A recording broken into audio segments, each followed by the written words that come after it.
Welcome back to meeting room 4 in Madrid platform Pro Negocio, Pro Business session to know about investment and business opportunities, how and where to invest. Now we're moving to Chile. This is one of the magical things about this platform, Europe and Latin America.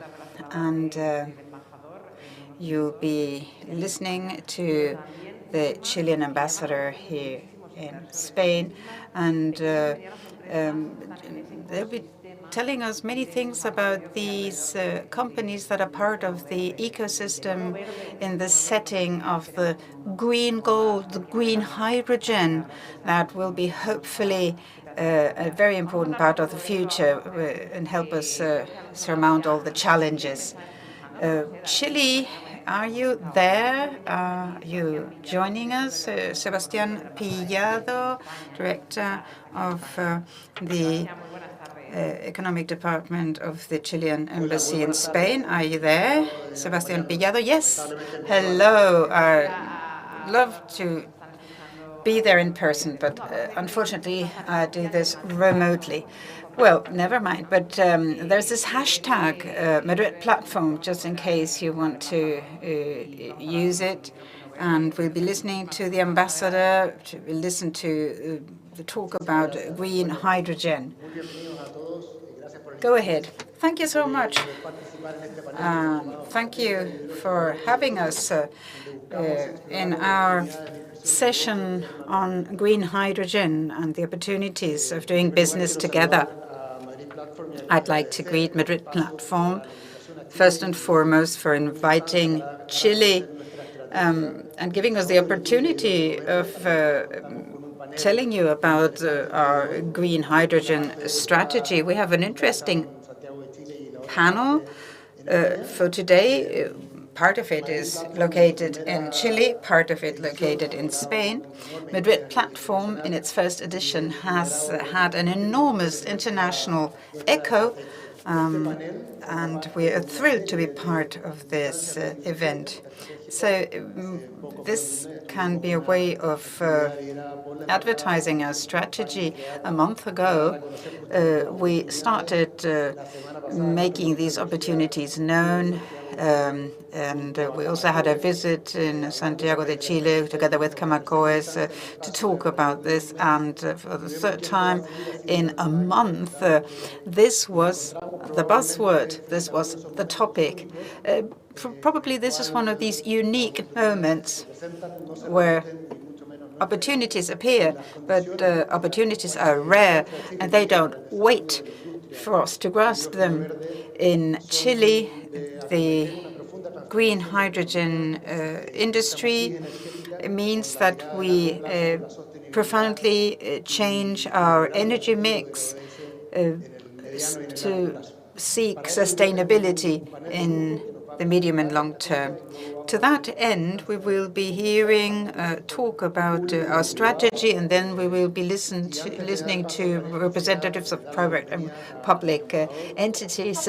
But first, I would like to bid Mr. Roberto Ampuero, Chilean ambassador in Spain, welcome. He will be introducing this panel, and then we'll be listening to the rest of the panelists. Hello, good afternoon, Madrid, good morning, Santiago. I'd like to greet you remotely and talk to you about our green hydrogen strategy in Chile. We've had important progress in solar power, and we're the first ones in the region to present the strategy on green hydrogen. And with this strategy, the numerous Spanish companies will be able to gauge where we stand in this development. Be assured that in the medium term, we will have an economical, clean, and almost limitless energy source in Chile that will gradually replace our dependence on fossil fuels. Chile contributes to date only 0.3% of clean global emissions, and thus we have a long way to go, and there is much room for improvement. We have this pathway towards energetic efficiency with renewables and fostering and boosting the generation of clean energy for domestic use and also for export. And the ecological footprint, which means that we will be the worldwide leading green copper producer worldwide. We have the green hydrogen that is produced in the north, in the Atacama Desert, and in the south, in the Magallanes region. Together, we would reach a leveled production cost that would be the lowest worldwide by approximately the year 2030. According to prognosis, we will be able to produce 13% of the green hydrogen worldwide in very few years by 2030. And therefore, we are keen on creating a proper framework, regulatory and legal framework, to level the playing field vis-à-vis fossil fuels and to attract foreign interest. Initially, there were 20 projects related to green hydrogen, and in March this year, see how things changed, 5 months later, we already counted 40 projects in no time. And this shows to what degree there is impetus in these projects and there is interest vis-à-vis them. And thus, this strategy in Chile wants to profoundly transform the productive identity in our country. This innovation initiative will put Chile in the forefront, where surely it will join Spain as technological long-term benchmarks for the proper use of this resource. But we're starting now. That's why we're working on it now. We need a clear, viable agenda for both countries in order to be able to show leadership in this industry. Renewables will provide another important step in the economic and social development of both countries. That is already ongoing. The embassy has been present since 2020 in various webinars together with the Foundation Chile Spain, where we've seen a number of actions to generate climatic change in my country. As the embassy, we've also been present in order to facilitate and to build bridges between both countries. The participation of this mission in seminars looks to foster investment and to share experiences in energy transition. These events have triggered increased interest on both sides, and we do think that it will be drawing large crowds, and it will be a topic also in the future. Chile goes for realistic, viable pathways with a future vision, with clear rules that have a long timeline and that allow for investment and benefits of all sides that participate. So please, be assured that we are here to help strengthening bilateral relations and fostering hydrogen as a clean energy source. Thank you. Thank you, Ambassador, for your words and for your call to action. Now we would like to introduce our panelists. First, we will be listening to Verónica Puga. She speaks from Santiago de Chile. She's a specialist in green hydrogen in the team of the Division of New Energy Sources of the Energy Ministry in Chile. She is in charge of local deployment of this energy policy in various fields of responsibility, a very diverse number of fields of responsibility indeed, and we will listen very intently on to what you want to tell us, and then you will be participate in the debate. Thank you. Well, thank you. Will you be showing the presentation? Is that so? Yes, sure. We will be projecting it and showing it right now on the screen, and you just tell us if you need any support. I'll just say move on, so we skip from slide to slide. So thank you for having me today. In the next 10-15 minutes, I'd like to convey the main ideas of our green hydrogen strategy, plus economic and business opportunities entailed. Next slide. What's the setting? We have a climate crisis that is well known, global warming, emissions.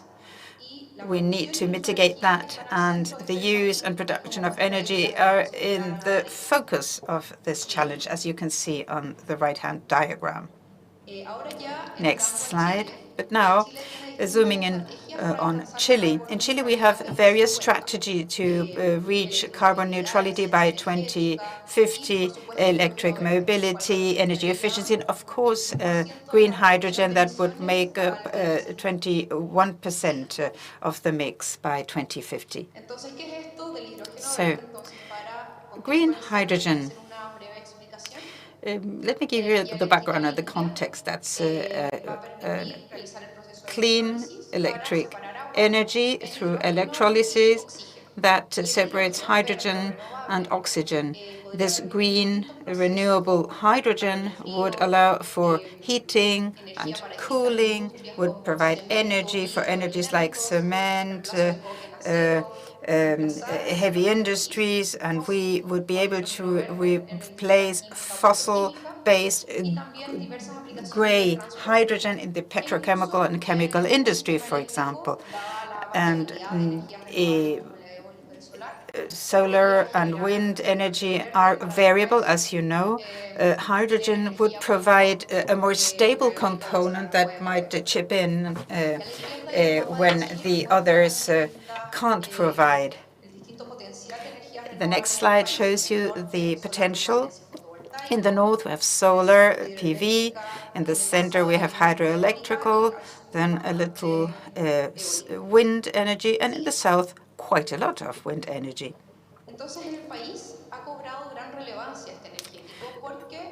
Now, this energy mix has become very attractive. We might reduce emissions in other applications. And as you have seen in the previous slide, we are a very long country, and we've made an estimation of costs for energy production in the north, in the south, and in Magallanes. We've made a comparison of level production cost of Chile versus other countries like Middle East, Australia, China, the European Union, and the United States. Of course, these are numbers that change over time, but that's been a benchmark that helped us develop our strategy last year. And in closing, regarding this slide, let me say that Chile has the potential of generating, in most competitive terms, clean hydrogen, but also the highest quantity, up to 160 million tons a year. This allows us to reduce emissions and to export this clean hydrogen elsewhere in the world. Here you can see various export routes on the map and various manners and ways of exporting liquid hydrogen, green copper and other minerals, green ammonia and methanol and synthetic fuels. Next slide. Now, to give you an idea of the order of magnitude, for example, the mining activity, the main export activity in our country, these is a projection of millions of dollars over X years. First, we have the domestic market in Chile, and then we make this future projection where exports are getting increasingly important.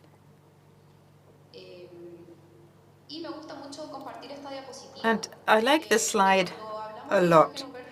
When we talk about electrolysis or green hydrogen, we tend to forget that there are many other elements: renewables, electrolysis, export terminals, infrastructure for distribution and transportation, and ammonia plants. There are many elements, as you can see, that would capture and foster investment in Chile. These are investments in mining, projected from 2020 to 2029.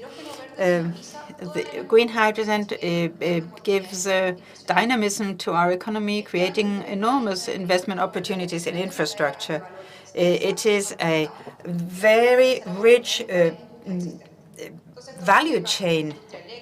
We have the electrical industry, construction industry, chemical industry. Just to give you an idea of the dynamics this would entail in the economic activity. So what did we do last year?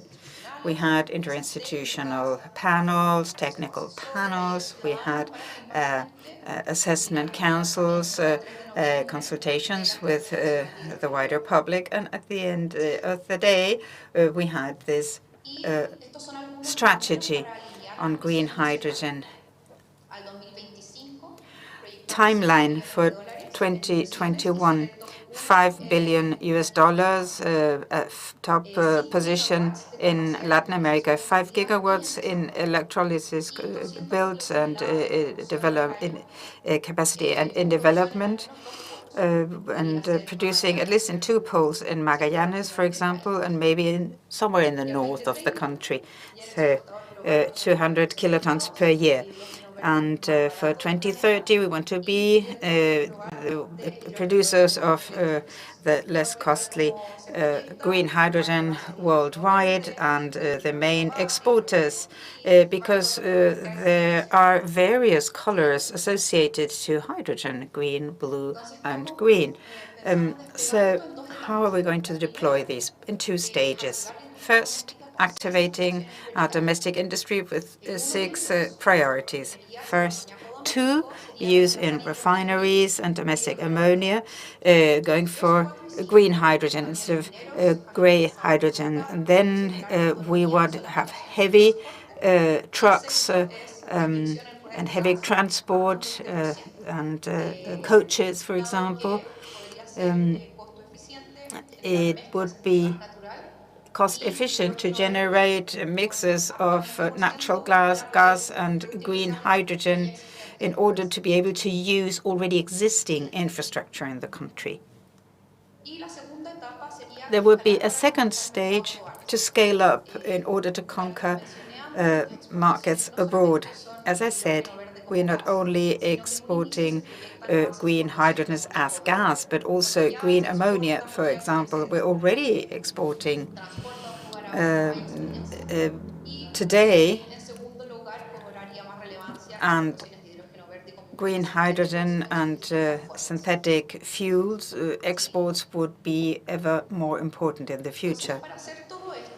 Next slide. To do this, we need to coordinate all the actors along the value chain to be a global player in green hydrogen. And we've identified these 6 ingredients. We need an off-taker of actors that must generate and lead this association to guarantee a volume of demand. We need financiers, investment, engineering and technology that contributes to design, construction, and operation. We need electricity provider, developer, already in existence or new, and then production of H2. And finally, we need to create a necessary, proper, stable regulatory and legal framework in the ministry. Now, this is a bit of a small print. There's lots of information. I'm going to sum up 3 projects of green ammonia to be produced at a great scale for domestic use, maritime use, and possibly for export. First, ENG, solar energy and network in order to produce green hydrogen in Antofagasta region. We would produce ammonia for the Frailex de Nais plant. Then desalinated water in the north of Chile, and then Austrian energy, the use of desalinated water for hydrogen purpose in the region of Magallanes. Here you can see the associated companies and numbers of the projects. We have 36 megawatts, 18 kilotons per year, would enter into function by 2024. And ISGener, 800 megawatts, would enter into function by 2025, and Austrian Energy would enter into force or into operation by 2026. Here you can see the second project profile. This would be FUSE, the HIF project in Magallanes. Wind energy for water through electrolysis. You would get oxygen and hydrogen.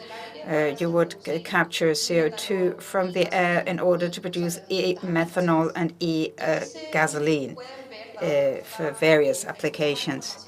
You can see that here we have a lot of information of the different intervening actors. We have the developer, Kihif from AME. We have Siemens Energy, co-developer and co-owner of the energy. Enel is a provider of renewable energy and provider. Then we have ENEP with the infrastructure and storage facilities, and then Porsche, great big buyer. And then we have other big purchasers. You can furthermore see the different stages of entry into operation of these projects. Next slide. Public sector. Here we have 6 action lines. First, regulatory issues and permits to reduce uncertainty in the market and accelerate the implementation of these projects, reduce complexity when developing the project. Secondly, financing and incentives in order to foster local industry and generate incentives for early uptake of projects. Then domestic and international partnerships in order to capture internal demand and external demand as early as possible. And fourthly, go local in the development, prepare the territories, connect and coordinate the actors of the local ecosystem, defining priorities and boosting roles. Now, very briefly, who does what? Objective, reducing uncertainty and complexity. We're collaborating with the fiscal ministry in order to drive carbon neutrality with general regulations in order to foster quick deployment of these projects, and law on green hydrogen for quotas in the use of the networks for green hydrogen. Then we're going to try and focus on the red tape and also benchmark our activity with other countries. Next slide. This has a lot to do with opportunities and business. Obviously, we must reduce costs and generate incentives. We have 3 examples to that purpose. Firstly, we need bilateral funding, and we need the development banks on our side. Thus, we have launched a bilateral fund for pre-investment studies. And we have here a European-Chilean collaboration. Furthermore, we have launched a public competition for a value of $50 million in 2021 for the development of projects of green hydrogen production at a great scale.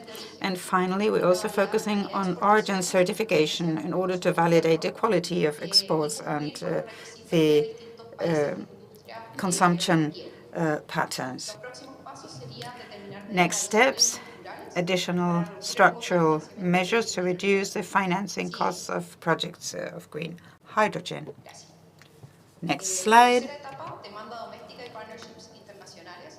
Domestic demand and international partnership that relates closely to the two previous stages.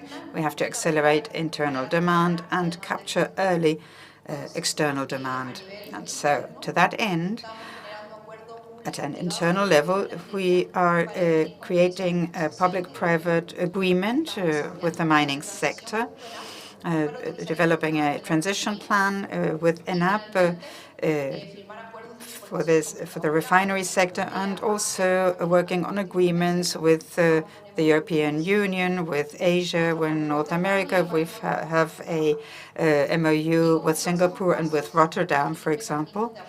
And next steps, defining support mechanisms in order to strengthen export and to attract consortia that will tend to international demand and foster vertical integration in Chile. If there is no demand, we wouldn't be able to really take off. Next slide, and I'm coming to a close so that the panel can step in.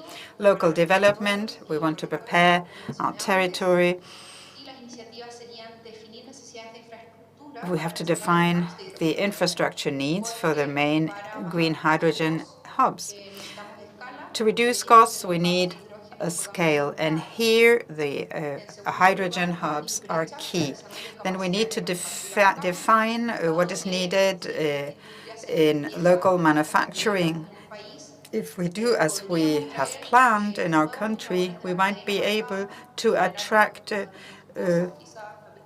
production, human capital, parts of the value chain.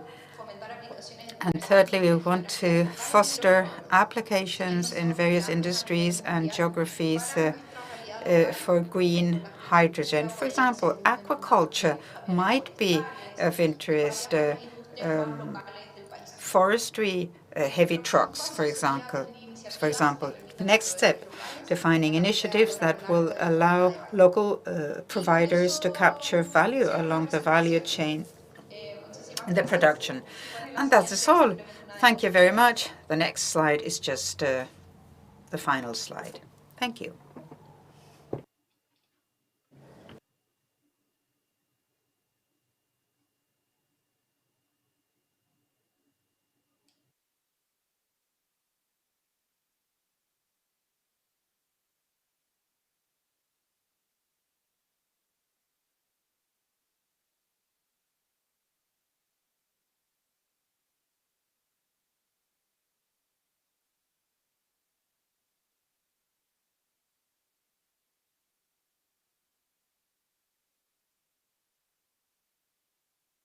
Verónica. Verónica?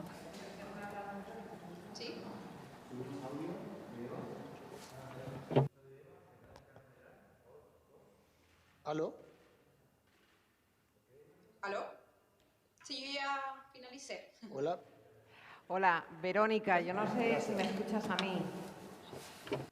Sí, escucho perfecto. A mí me escuchas, vale. Voy a ir a por los papeles porque parece que ha habido un problema con la conexión y que tenemos a... Ahora estoy de vuelta. Sí, no sé si nos oye también. Ahora estoy de regreso. Sebastián. Sí. Sebastián, ¿me está escuchando? Estoy de regreso, sí. Vale. Te oigo sin problema, sí. Y Verónica, Continúo. ¿escuchas a Sebastián?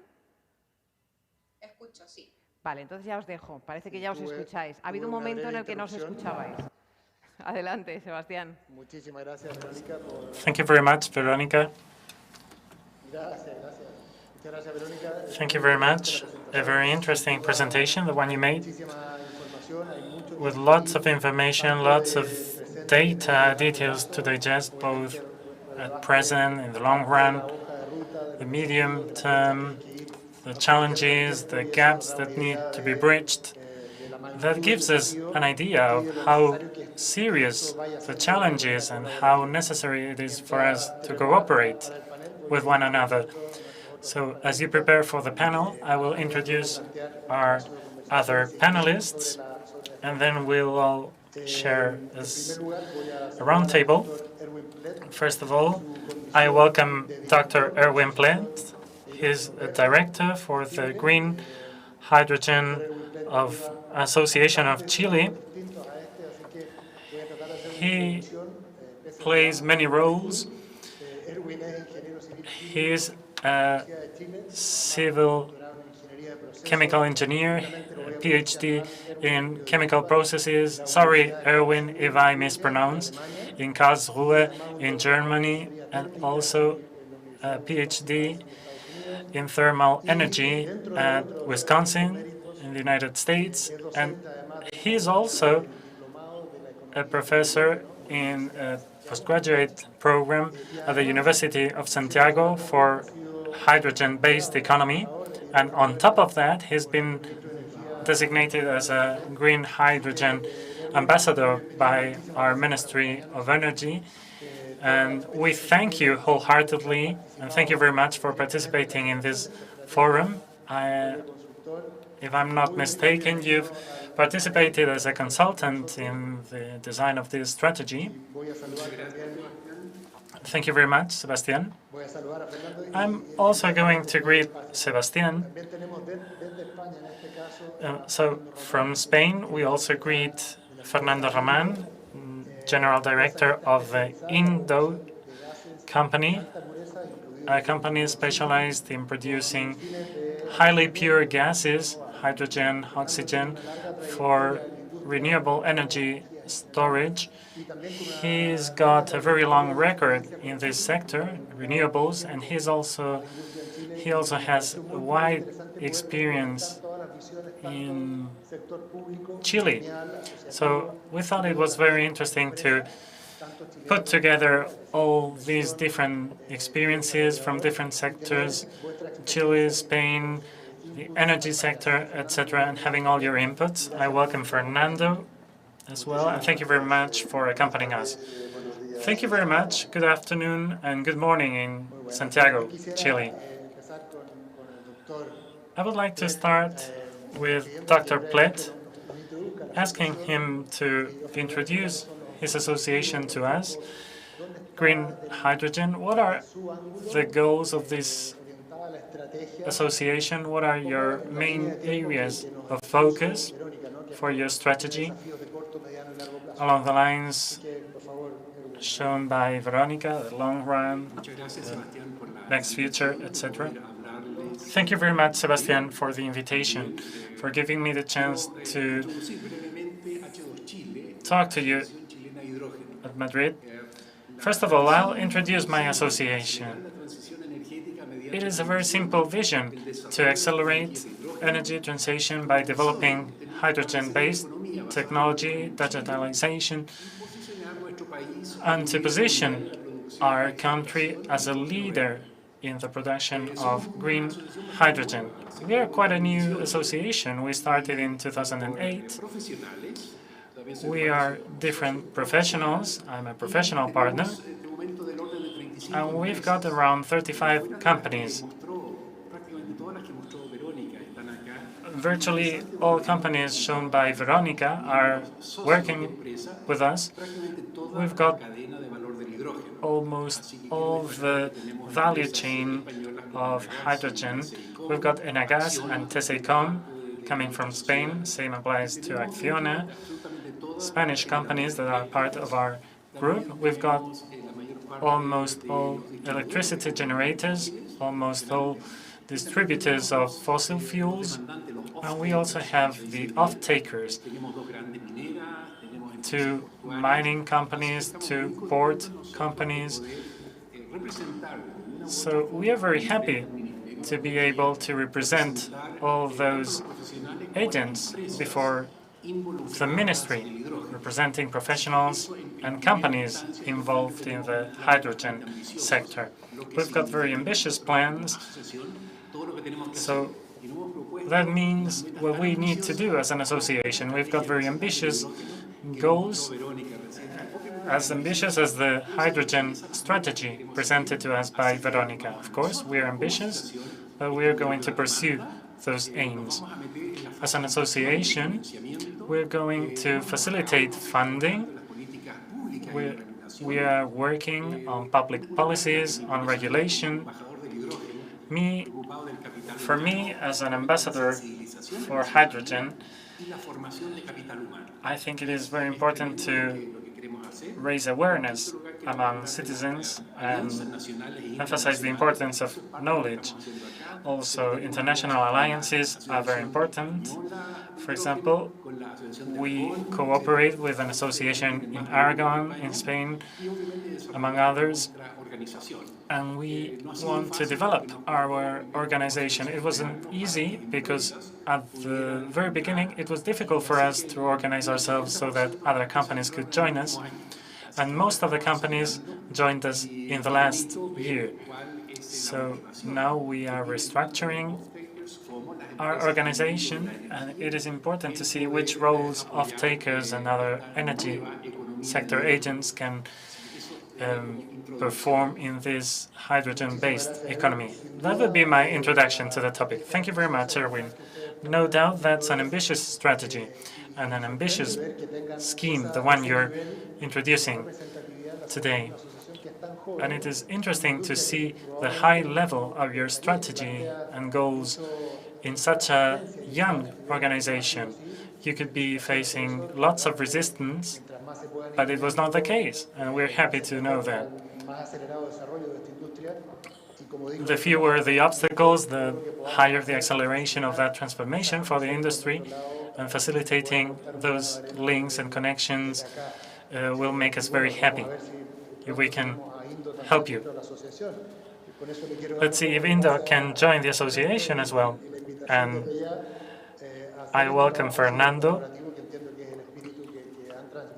and I really appreciate this collaborative work that the Minister and you have presented. So, Fernando, welcome again. Can you introduce Indo to us?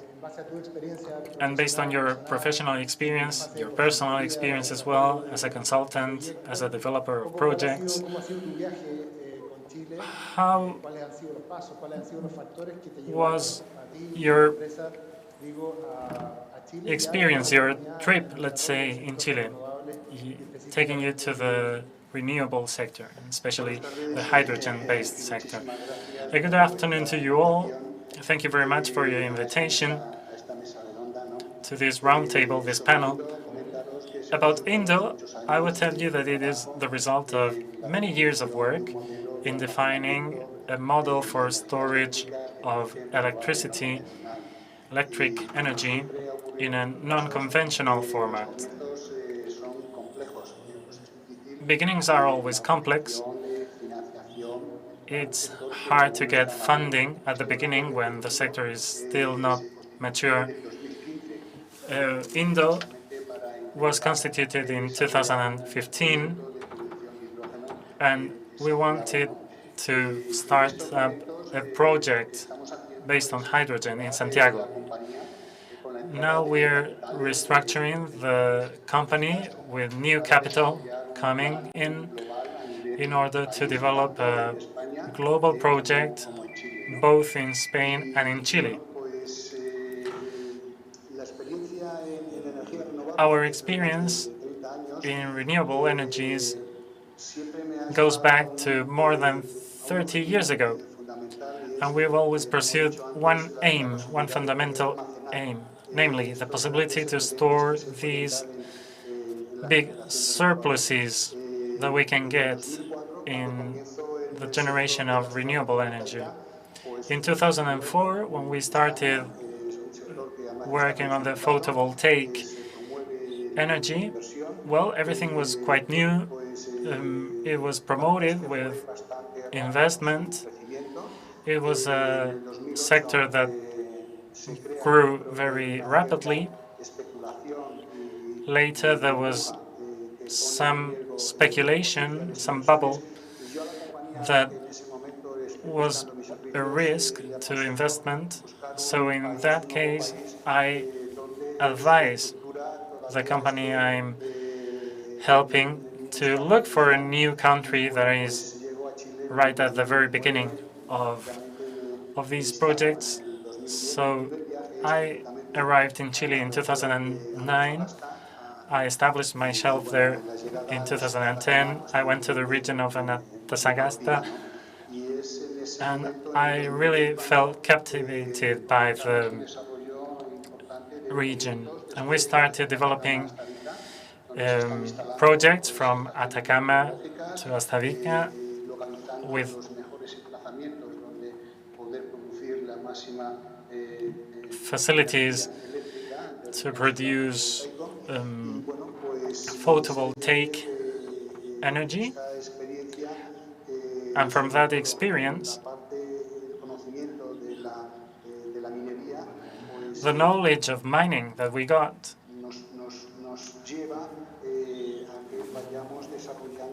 took us to develop that side related to storage.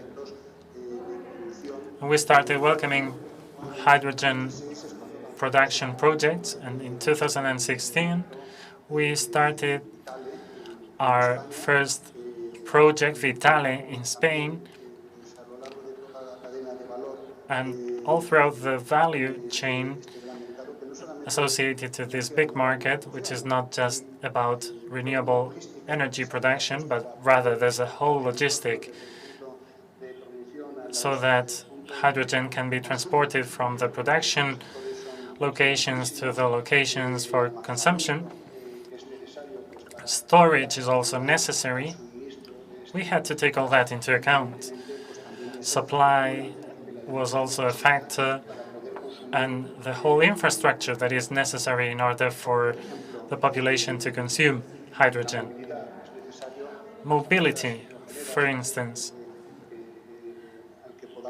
needs hydrogen-related facilities where this element can be stored before giving it to vehicles. That applies to all sorts of cars, vans, etc. And regarding the development of the sector, both in Chile and in Europe, public participation is very, very important. In Europe, we know what the public help that we can get is. There's a European plan for that. Part of public resources can be allocated to these projects so that we can rapidly kickstart this value chain. And in Chile, the public authorities are very closely involved. So the specifications affect the demand. For example, the integration of the electric vehicle in Santiago. Here, we're going to have the same situation. So the state, the government, needs to leverage that demand, and that demand in its turn needs to facilitate the execution of projects. That's a very good example, Fernando. Now I would like to hear a little bit more from Veronica. If she can comment on a couple of points. For example, Veronica, you mentioned public and private coordination, which is very important. You also mentioned some aspects related to certification and regulation. Are we going to a hydrogen footprint with specific protocols for certification, allowing us to give more transparency and security to market, certainty to markets? Can you comment a little bit on those aspects related to regulation? I would really appreciate it. Yes, of course.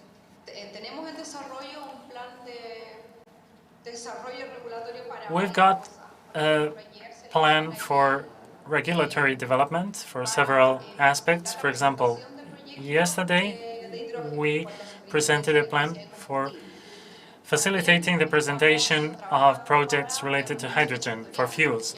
We are also working on sectoral regulations, for example, in the mining sector, and we are also working on that in the Ministry for Transport.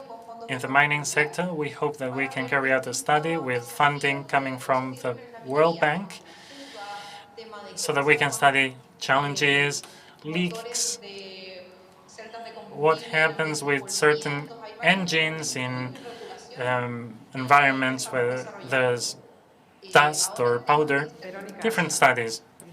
Yes, Veronica, I really apologize, but we are running short of time.